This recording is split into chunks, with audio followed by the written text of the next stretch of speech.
sing semangat jeung ulah epes meer. Ingat pan aya Allah nu salawas nganang tayungan hirup urang. Dunya teu loba jiga batur tong hariwang jeung aral subaha. Mending lobakeun ibadah. Hirup di dunya mah kabeh ge moal lillah. Keun jaga estu Allah bakal ngaganti ku kanikmatan nu taya bandinganana.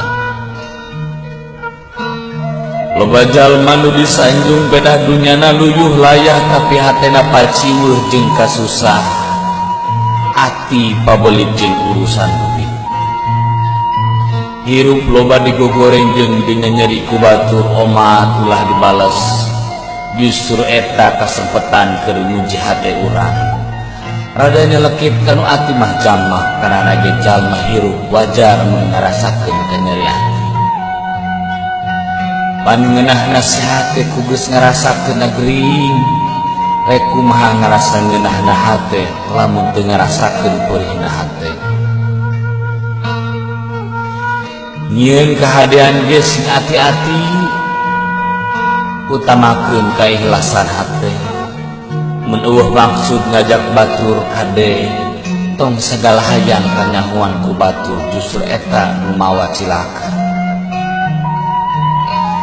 Geura deukeutan Allah ku jalan ibadah anu khusyuk.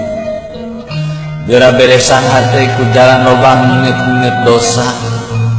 Geura lobakeun kahadian keur bakal jaga urang balik. Prak.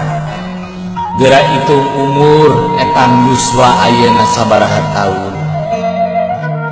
Geus loba amal keur bakal jaga di akhirat.